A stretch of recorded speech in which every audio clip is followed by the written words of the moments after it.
నమస్కారం city news కి స్వాగతం. ముఖ్యమంత్రి చంద్రబాబు అధ్యక్షతన వెలగపూడి సచివాలయంలో మొదటి మంత్రివర్గ సమావేశం జరిగింది. డిప్యూటీ సీఎం పవన్ కళ్యాణ్ తో పాటు ఇతర మంత్రులు ఈ సమావేశంలో పాల్గొన్నారు. మెగా డీఎస్సీతో పాటు సామాజిక పింఛన్ల పంపిణీ ఇతర ప్రధాన అంశాలపై చర్చించి కీలక నిర్ణయాలు తీసుకున్నారు. సీఎంగా చంద్రబాబు బాధ్యతలు తీసుకున్నప్పుడు చేసిన 5 సంతకాలకు మంత్రివర్గం ఆమోదం తెలిపింది.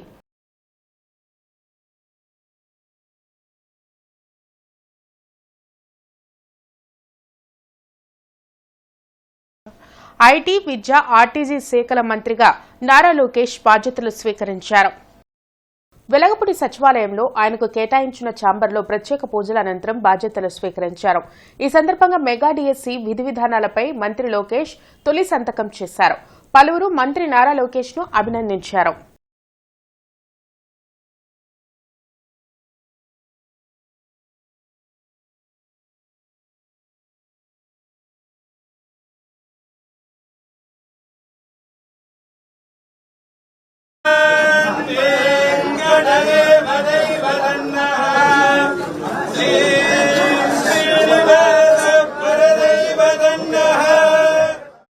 రాష్ట్ర ఎక్సైజ్ గనుల శాఖ మంత్రిగా కొల్లు రవీంద్ర బాధ్యతలు చేపట్టారు. వెలగపూడి సచివాలయంలో ఆయన తన ఛాంబర్లో ప్రత్యేక పూజలు నిర్వహించిన అనంతరం బాధ్యతలు స్వీకరించారు. గత 5 ఏళ్లలో ఎక్సైజ్ శాఖను నిర్వీర్యం చేసి మొత్తం భ్రష్టు పట్టించారని మంత్రి మండిపడ్డారు. గత ప్రభుత్వంలో ఎక్సైజ్ శాఖలో జరిగిన అవకతవకలపై విచారణ చేపట్టి చర్యలు తీసుకుంటామని ప్రకటించారు. ఈ రాష్ట్రంలో గత 5 సంవత్సరాలు ముఖ్యంగా అక్రమ మద్యం ద్వారా కానీ ఎక్సైజ్ డిపార్ట్మెంట్ మొత్తాన్ని కూడా భ్రష్టు పట్టించారు. విపరీతంగా ప్రజల మాన ప్రాణాలతో చెలగాటమాడారు. ఇవాళ అతి కీలకమైనటువంటి ఈ డిపార్ట్మెంట్ ద్వారా అంతా టోటల్ అస్తవ్యస్తం చేశారు. మొత్తం ఈ వాళ్ళ స్వార్థ ప్రయోజనాల కోసం మొత్తం వ్యవస్థనే భ్రష్టు పట్టించారు. చాలామంది న్యాయబద్ధంగా చేసినటువంటి వ్యాపారస్తులు ఈ రాష్ట్రం నుంచి తరిమేశారు. తప్పకుండా ఈ ఇసుక వల్ల ఎంతమంది కార్మికులు రోడ్డున పడ్డారో, ఎంతమంది ప్రాణాలు పోగొట్టుకున్నారో మనం చూసాం. ఖచ్చితంగా మైనింగ్ను కూడా ప్రక్షాళన చేయాల్సినటువంటి అవసరం ఉంది. టోటల్ 2 డిపార్ట్మెంట్స్ను కూడా పూర్తి స్థాయిలో ప్రక్షాళన చేసి త్వరలోనే ఒక బెస్ట్ పాలసీ ఎక్సైజ్లో కానీ, ఎందుకంటే గతంలో మరి ఎక్సైజ్ మినిస్టర్గా కూడా నేను చేసినటువంటి అనుభవం ఉంది. ఆ రోజున ఎక్కడా కూడా అవినీతికి తావు లేకుండా ఆ రోజున మేము కార్యక్రమాలు చేశాం.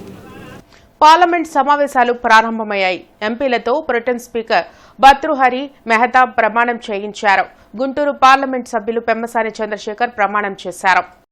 పెమ్మసాని చంద్రశేఖర్ అను నేను లోక్సభ సభ్యునిగా ఎన్నుకొనబడిన వాడనై శాసనము ద్వారా స్థాపితమైన భారత సంవిధానము నెడ యథార్థమైన శ్రద్ధానిష్టలను కలిగియుండుననియు, భారతదేశము యొక్క సార్వభౌమతను మరియు అఖండతను సమర్థింతుననియు, నేను చేపట్టనున్న కర్తవ్యమును శ్రద్ధాపూర్వకముగా నిర్వహింతుననియు మనస్సాక్షిగా ప్రమాణము చేయుచున్నాను.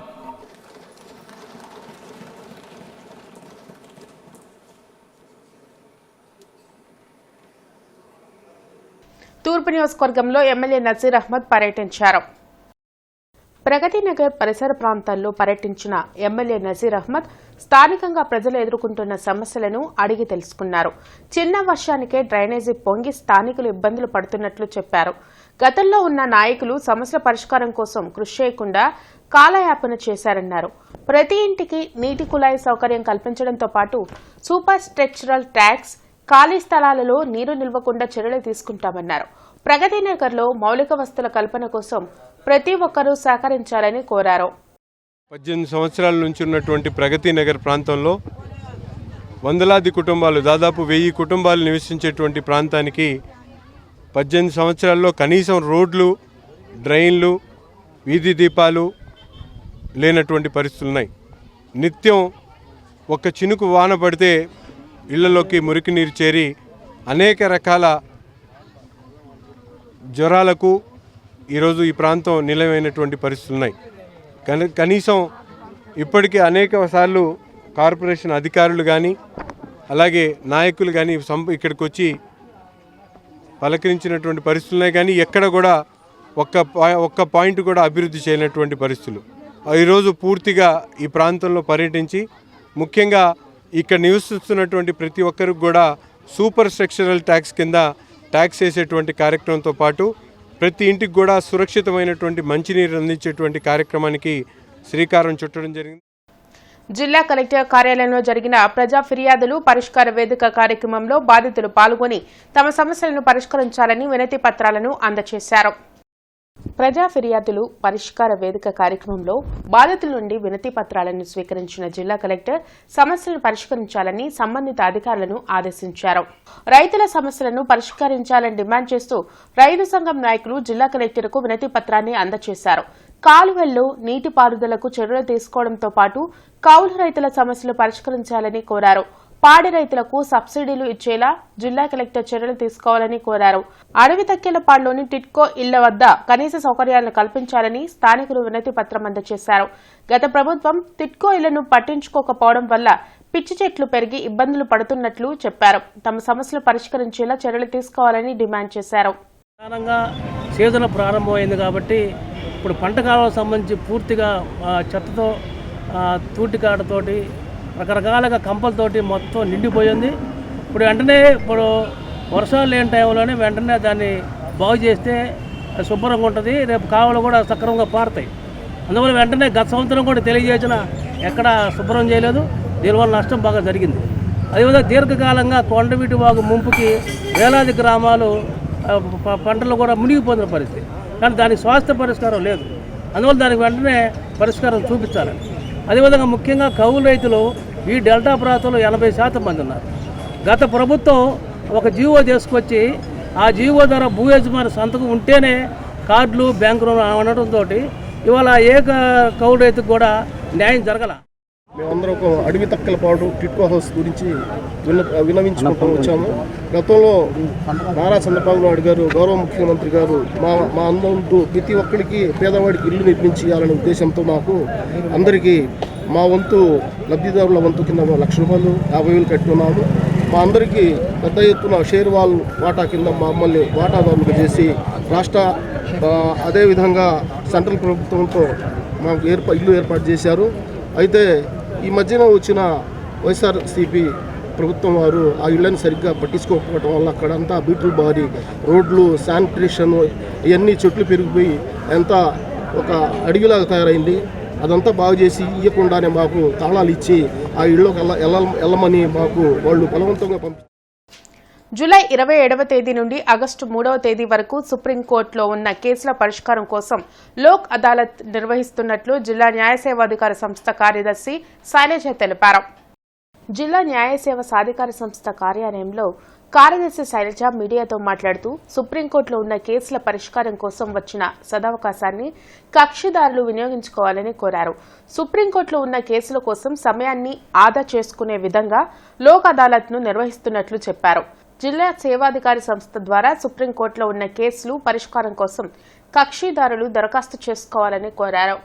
తగాదాలే కాకుండా క్రిమినల్ తగాదాలు అంటే చిన్న చిన్న గొడవలు చిన్న కొట్లాట్లు జరుగుంటాయి కదండి. అటువంటి కేసులు కూడా మీరు ఇద్దరు పార్టీలు కలిసి వస్తే కనుక రాజీ చేసుకోవచ్చు, సెటిల్మెంట్ చేసుకోవచ్చు. ఇవి కాకుండా చెక్ బౌన్స్ కేసులు మనకి చాలా విపరీతంగా పెండింగ్ పడిపోతూ ఉన్నాయి. ఈ చెక్ బౌన్స్ కేసుల్లో కూడా ఇరు పార్టీలు కనుక ఒప్పుకుంటే ఆ రోజు లోక్ అదాలత్ అవార్డు పాస్ చేయడం జరుగుతుంది. ఈ లోక్ అదాలత్ అవార్డులో మీరు కోరినటువంటిగా ఒకటే టైం డబ్బు కట్టకుండా ఇన్స్టాల్మెంట్స్లో కూడా డబ్బు కట్టడానికి మీరు ఒప్పుకుంటే కనుక అలాంటి అవార్డు కూడా పాస్ చేయడం జరుగుతుంది. ఆ అవార్డుని మీరు మామూలు సివిల్ దావాలో డిగ్రీ వస్తే కనుక ఎలా ఎగ్జిక్యూషన్ పిటిషన్ వేసుకోవచ్చో అదేవిధంగా ఈ నెగోషియబుల్ ఇన్స్ట్రుమెంట్స్ యాక్ట్లో వచ్చినటువంటి లోక్ అదాలత్ అవార్డు మీద కూడా మీరు ఈపీ వేసుకోవచ్చు. 3 నెలల ఎన్నికల కోడ్ అనంతరం జిల్లా ఎస్పీ కార్యాలయంలో జరిగిన ప్రజా ఫిర్యాదులు పరిష్కార వేదిక కార్యక్రమంలో బాధితులు పెద్ద సంఖ్యలో పాల్గొని తమ సమస్యలపై వినతులను అందజేశారు. బాధితుల సమస్యలపై వినతి పత్రాలను స్వీకరించిన జిల్లా ఎస్పీ సమస్యలను పరిష్కరించాలని సంబంధిత అధికారులను ఆదేశించారు.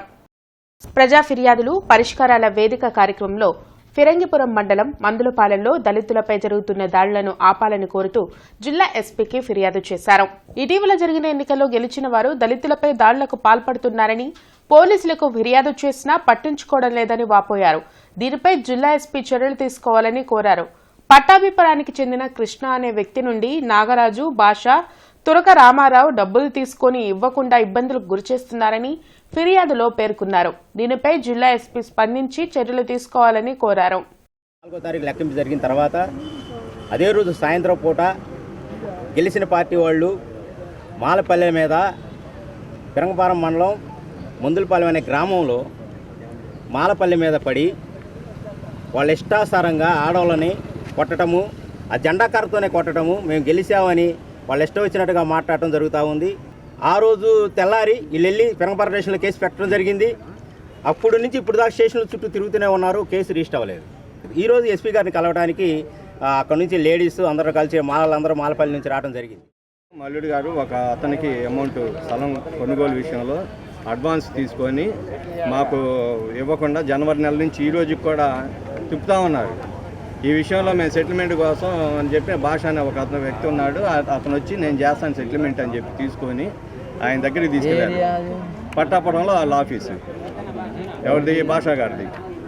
అక్కడికి వెళ్తే అక్కడ తురక రామారావు అని చెప్పేసి ఆయన బీజేపీ లీడరు, నేను నరేంద్ర మోడీ గారు నాకు బాగా పరిచయం అనేదో కొన్ని వీడియోలు ఏదో చూపించారు. డీజీపీ గారు కూడా మాకు బాగా మంచి సంబంధాలు ఉన్నాయి, మేము పిలిచామంటే ఎక్కడికి వస్తారు అన్నట్టుగా కాస్త ఇది చేశారు. మాకు అవన్నీ ఎందుకంటే మాకు డబ్బులు మాకు ఇప్పించండి అని అంటే వీళ్ళు ఆ నాగరాజు అన్న అతనికి ఫోన్ చేసి వాళ్ళ డబ్బులు వాళ్ళకి ఇవ్వండి అని అడగాలి. ఆయన ఒక 50,000 తెచ్చి ఇచ్చాడు. మిగతా డబ్బులు జూన్ నెలలో ఇస్తానని చెప్పని ఆ 50,000లో ఈ తురక రామారావు అను భాష వీళ్ళిద్దరూ 10,000 కమిషన్ చొప్పున తీసుకున్నారు.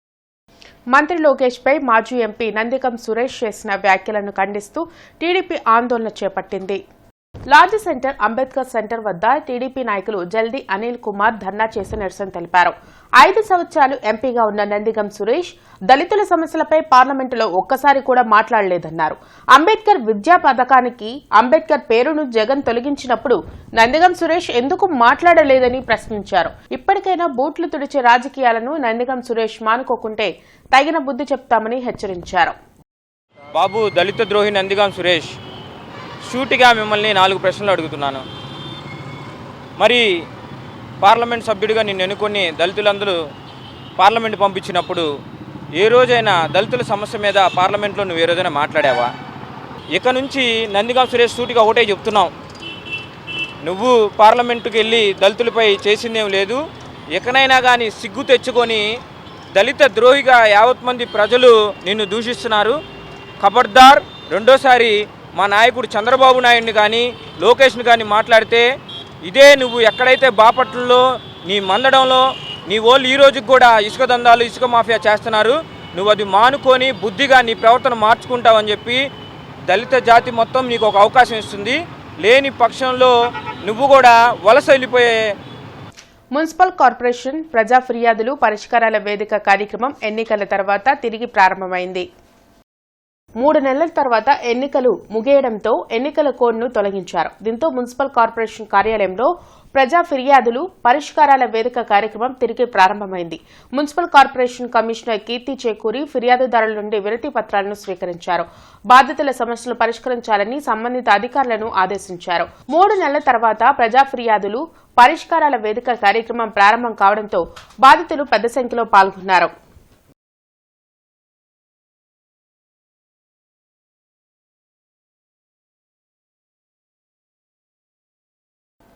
ఇవి ఇప్పటివరకున్న వార్తా వివరాలు. మరికొన్ని వార్తా విశేషాలతో మళ్ళీ కలుద్దాం.